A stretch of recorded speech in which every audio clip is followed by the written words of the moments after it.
Greetings everyone, Battery H here for another episode of Interstate Adventures. We've upgraded to the 1.32 beta, which includes trailer ownership. So I suppose without further ado, the first thing we ought to do is get to owning a trailer. So we'll just go to the trailer dealer, I guess. And we'll get ourselves a box van, just standard old non-insulated regular bit. Going to go with the 45 footer with the wheels at the rear, just to make things easy. We'll add a little color to this bad boy. Yeah, I think that's what we'll do. We'll go with the, I like the stripes. So let's set the presets there, and no. I mean, that goldish color I think will look good as a secondary color. We'll set that preset. Okay. Use the preset there, take rid of that gray stripe. In the middle we're going to go with the gold, and we'll use our wonderful purple. So we've got purple and gold. We're really missing the green, but that's okay. We're not quite full Mardi Gras yet. And let's take a look at some of the accessories you can put on. I don't think we're going to do much. We're certainly not going to chrome the front. We're not that big time yet. We could go with additional lights or mud flaps, or different types of doors and things like that. But we're not going to go with any of that just yet. So we're going to load up the truck here. Send it to our garage. And then the very first thing we're going to have to do after we do that is go into the trailer manager and set it up for our truck. With that being said, we're ready to go.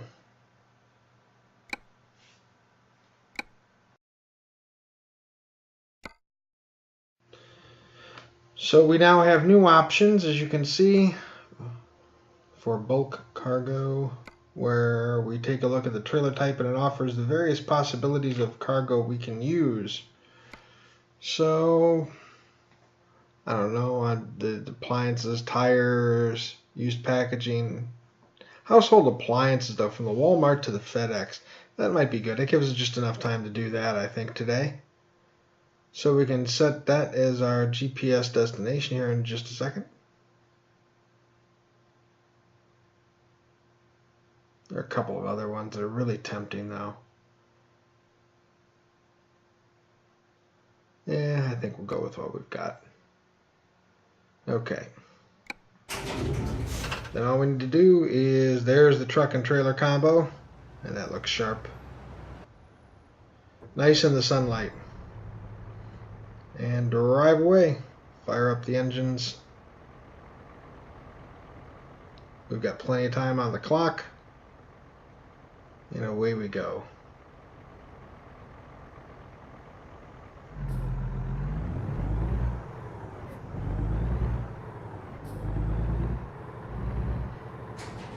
It's interesting, if you look at the game here, that some of the things that you wouldn't have expected to spend that much on a trailer. Part of that is to keep the game economy in balance, I suspect. But something that I didn't expect when I was doing a little research is the cost of some of these trailers. And I think we're going to get to that once we get on the road here. But the pickup point is right here. And the other thing we have to do is, now we can't just pick up our trailer. We're actually going to have to park the thing. And in order to do that, we have to back it into the loading dock. Unfortunately, as you're about to find out, I'm not very good at this particular location. I know, try not to act shocked. With that being said, we're going to speed this up a little bit so you don't have to suffer through my agony once we've confirmed the delivery we're going to make. Okay, I'll see you in just a second.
And there you have it.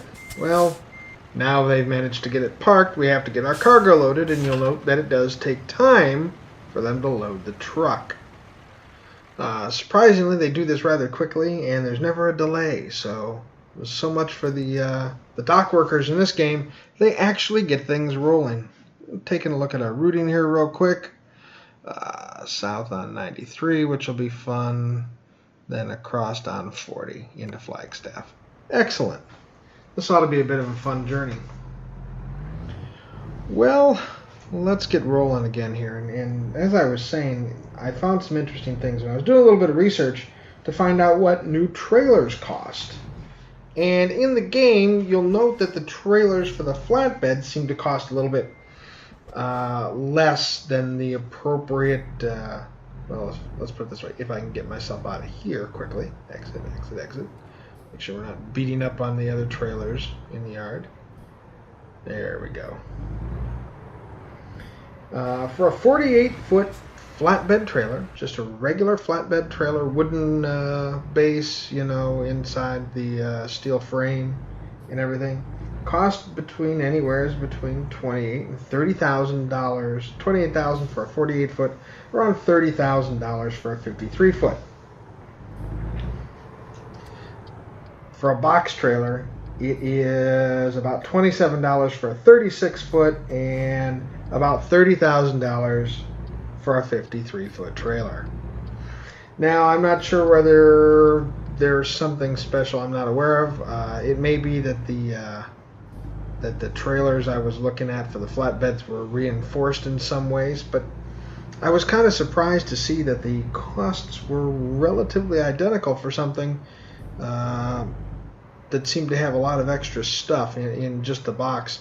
Now, this isn't for anything with refrigeration or insulated or, you know, a beverage style trailer, they'll call it, you know, for cold goods or for produce or anything like that. That all costs extra. And I was trying to look and find this stuff for bare bones pricing. And that's kind of what I came up with. I was really, really surprised to see that it cost that much for what amounted to that little.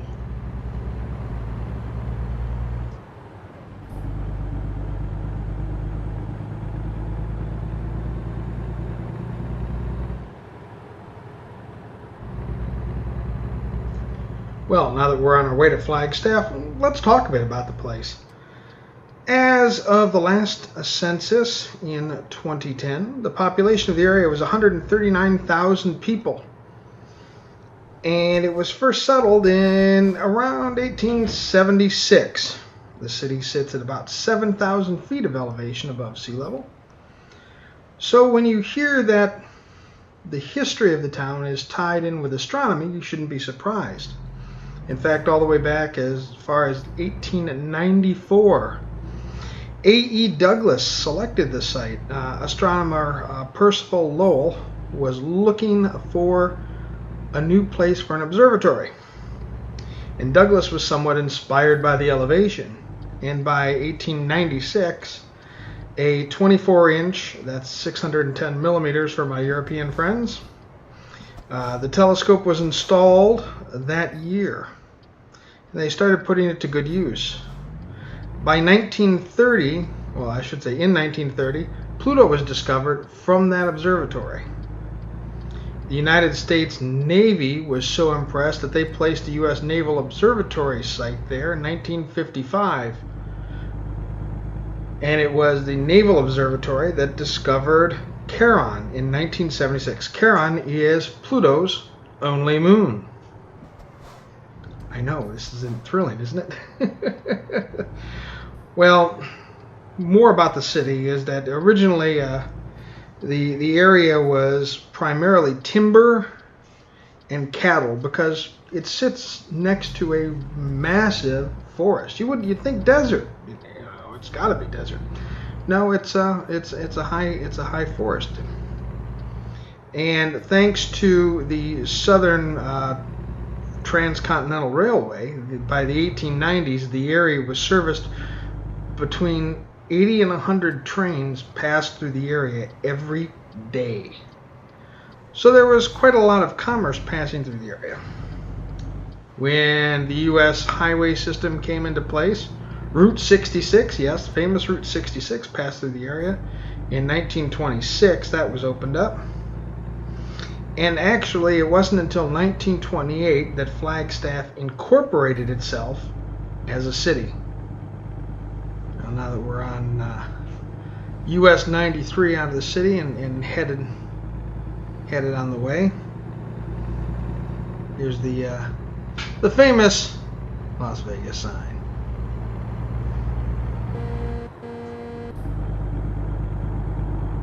Well, from here, let's sit back and enjoy the beautiful scenery and the wonderfulness that is southern Arizona, Arizona and southern Nevada as we pass through.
Well, we have arrived at our destination, and all it requires now is for me to park this beast.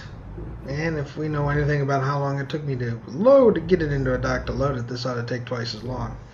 While I'm doing that, and one more thing I wanted to mention about Flagstaff.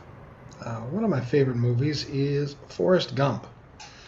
And a lot of the running scenes were actually shot in and around Flagstaff, including one of the funnier scenes when Forrest creates that bumper sticker, bleep happens. Yeah, that was actually shot in Flagstaff. So yeah, good old Forrest managed to pull